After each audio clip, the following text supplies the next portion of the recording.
नमस्कार, आप सभी का डीएचपी न्यूज़ चैनल में हार्दिक स्वागत है। हिमाचल की हर बड़ी खबर और लेटेस्ट अपडेट के लिए इस चैनल को सब्सक्राइब ज़रूर करें, जिससे आपको हमारी वीडियोस की नोटिफिकेशन मिल सके। तो चलिए जानते हैं आज की सभी महत्वपूर्ण खबरें।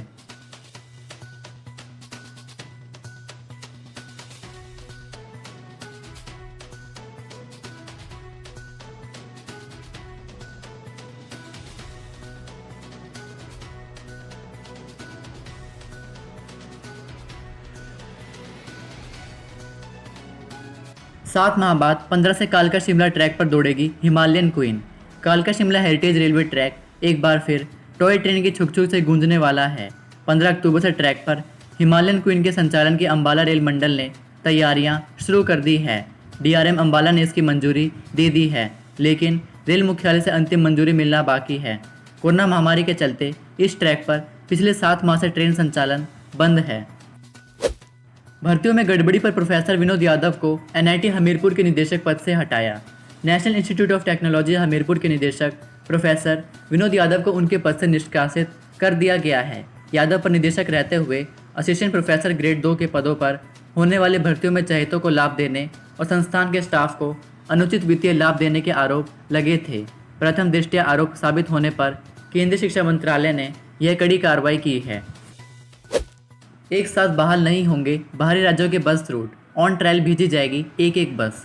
बाहरी राज्यों के बसों के सभी रूट एक साथ बहाल नहीं होंगे। प्रदेश सरकार पंजाब, हरियाणा, हरिद्वार और दिल्ली जैसे लॉन्ग रूटों के लिए ऑन ट्रायल एक एक बस चलाएगी।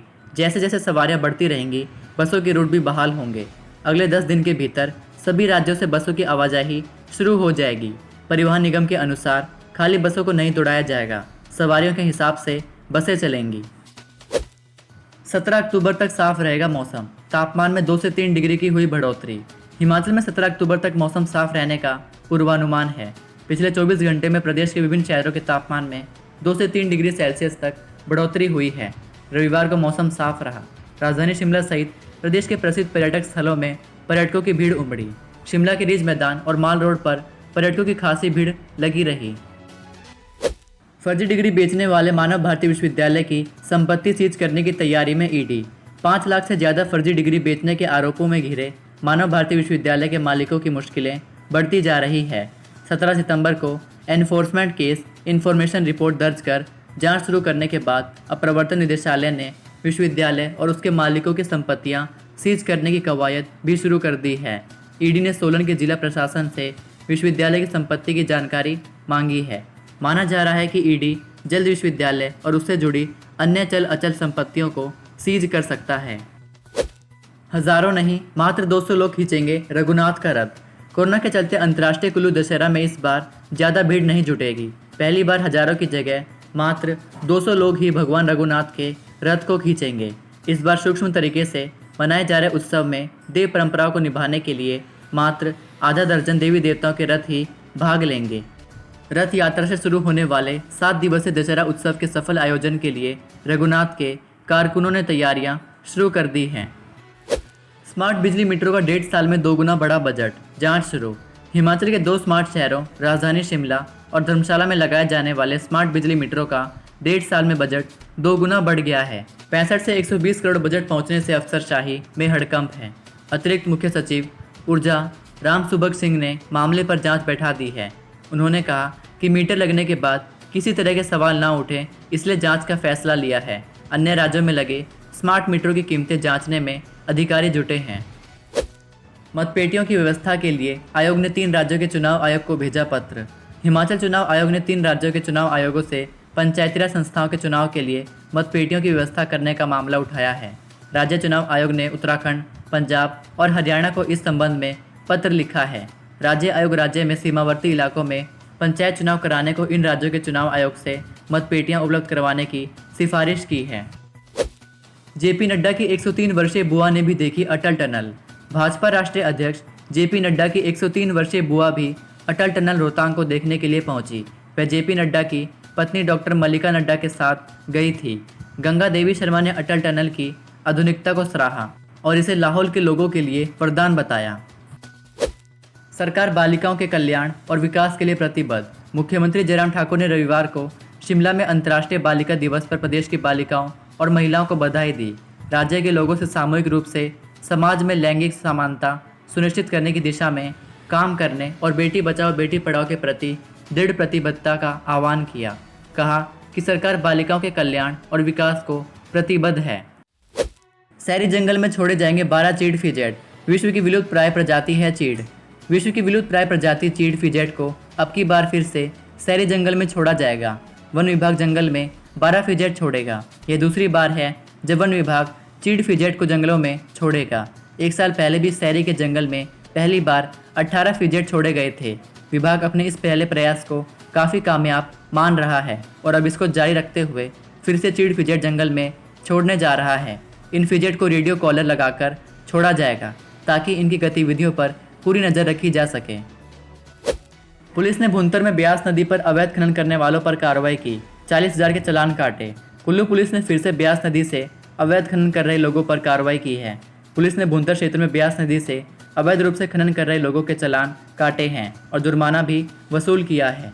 एसपी कुल्लू गौरव सिंह ने बताया कि पुलिस की टीम भुंतर क्षेत्र में ब्यास नदी के किनारे रेड करने उतरी तो यहां बड़े स्तर पर अवैध खनन चल रहा था, जिसके चलते पुलिस ने उनके खिलाफ कार्रवाई अमल में लाई है। उन्होंने बताया कि पुलिस ने इस दौरान 10 लोगों के चालान किए और 40,500 रुपये जुर्माना भी वसूल किया। 10 से 5 बजे तक खुलेंगे राशन डिपो। गोदामों में लगाई जाएंगी राशन तोलने की मशीनें। राशन डिपो के खुलने की समय सारणी अब सुबह 10 से शाम 5 बजे तक कर दी जाएगी। सभी गोदामों में राशन तोलने की मशीनें लगाई जाएंगी। ये शब्द खाद्य नागरिक आपूर्ति एवं उपभोक्ता मामले मंत्री राजेंद्र गर्ग ने शनिवार को हमीरपुर में कही। श्री गर्ग ने कहा कि हालांकि अभी गोदामों से सारा राशन तोलकर ही डिपोओं में भेजना व्यवहारिक नहीं है, लेकिन डिपो संचालकों की मांग पर गोदामों में औचक निरीक्षण एवं सैंपलिंग पर जोर दिया जाएगा। नौराधार में लकड़ी की टांगों पर चलता इंसान। इन बच्चों के करतब देखकर हर कोई हैरान। अपनी आजीविका चलाने के लिए गली नुक्कड़ पर तमाशा दिखाने वाले नन्हे कलाकार आशीष व राहुल के करतब देख दर्शक तालियां बजाए बिना नहीं रह सकते। 14 वर्षीय आशीष जहां करीब 10 फुट ऊंची लकड़ी की टांगों पर पैदल चलने के अलावा जहां तरह तरह के करतब दिखाते हैं, वहीं उनके छोटे भाई 7 वर्षीय राहुल सड़क पर अपने करतब दिखाते हैं। इन दोनों के साथ उनके बड़े भाई नंदलाल भी खेल में शामिल रहते हैं। यूपी के इटावा के रहने वाला यह परिवार इन दिनों सिरमौर जिला के अलग अलग इलाकों में अपने करतब दिखा रहा है। सूखे घास में लगा दी आग। बेकाबू लपटे पहुंचे बगीचे में। सेब के 1000 पौधे राख। जिला शिमला की तहसील नेरवा के तहत ग्राम पंचायत पुजारली के किरी गांव में सेब के लगभग 1000 फलदार पौधे एवं घासनियों में पककर तैयार व सुखाने के लिए काट कर रखा घास की घासनियों में अचानक भड़की भयानक दावानल की भेंट चढ़ गया। प्रभावितों की तरफ से नेरवा थाने में अज्ञात लोगों के खिलाफ मामला दर्ज करवा दिया गया है। रिटायरमेंट के बाद सरकारी कार को घर ले गए कॉलेज प्राचार्य। Doctor Radhakrishna medical college Hamirpur के प्राचार्य डॉक्टर अनिल चौहान सेवानिवृत्त होने के बाद सरकारी वाहन को अपने घर ले गए। यह सरकारी वाहन 10 दिन से उनके घर पर ही खड़ा है, लेकिन इस सारे मामले से मेडिकल कॉलेज प्रशासन अनजान बना हुआ है। कॉलेज में प्रशासनिक कामकाज की देखरेख के लिए वैसे तो प्रदेश सरकार ने यहाँ सहायक निदेशक के पद पर एक HAS अधिकारी की नियुक्ति कर रखी है, लेकिन हैरानी की बात है कि सहायक निदेशक को भी नहीं पता कि अस्पताल का सरकारी वाहन कहाँ गायब हो गया। प्री प्राइमरी कक्षा को पढ़ाएंगे आंगनबाड़ी वर्कर। स्कूलों में शिफ्ट होंगे केंद्र। प्रदेश के सरकारी स्कूलों में चल रही प्री प्राइमरी कक्षा को आंगनबाड़ी वर्कर पढ़ाएंगी।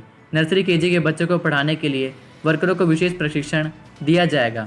इन कक्षाओं के लिए NCERT पाठ्यक्रम तैयार करेगा। सरकारी स्कूलों में केंद्रों को शिफ्ट भी किया जाएगा। राष्ट्रीय शिक्षा नीति के तहत केंद्र सरकार ने यह प्रावधान किया है। साल 2021 से हिमाचल में इसको लेकर काम शुरू हो जाएगा। नाहन में खुली पहली निजी कोविड लैब। 2200 में होंगे टेस्ट। सिरमौर जिले के नाहन में प्रदेश की पहली निजी कोविड टेस्ट लैब खुल गई है। श्री साईं अस्पताल नाहन ने 15 दिनों में इसे तैयार किया है। अस्पताल प्रबंधन को भारतीय आयुर्विज्ञान अनुसंधान परिषद से मान्यता भी मिल गई है। यहाँ कोविड टेस्ट की रिपोर्ट 1 या 2 घंटे में आएगी, जबकि आपातकालीन स्थिति में यह रिपोर्ट 20 मिनट में दी जाएगी। असिस्टेंट मैनेजर की भर्ती परीक्षा में 50% अभ्यर्थी हुए शामिल। राज्य सहकारी बैंक में असिस्टेंट मैनेजर के 28 पदों की भर्ती परीक्षा में रविवार को सिर्फ 50% अभ्यर्थी ही शामिल हुए। 2 कोरोना पॉजिटिव और 2 प्राथमिक संपर्कों सहित 16,353 अभ्यर्थियों ने परीक्षा दी। 28 पदों की भर्ती परीक्षा के लिए प्रदेश के 29 उपमंडलों में 163 केंद्र परीक्षा केंद्र बनाए गए थे। इस भर्ती परीक्षा के लिए 32,312 अभ्यर्थियों ने आवेदन किया था। हिमाचल की 186 गौशालाओं में बनाए जाएंगे गोबर के 2 करोड़ दिए। प्रदेश में कामधेनु दीपावली मनाने के लिए इस वर्ष हिमाचल में गोबर के 2 करोड़ दिए तैयार करने का लक्ष्य रखा गया है। इसके लिए अभी से तैयारियां शुरू कर दी गई हैं।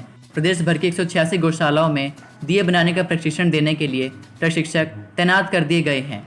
नालागढ़ की महादेव स्थित शिव शंकर गौशाला में पहला प्रशिक्षण दिया गया है, जिसमें प्रदेश भर से आए गौ सेवकों को दिए बनाने की विधि बताई गई है।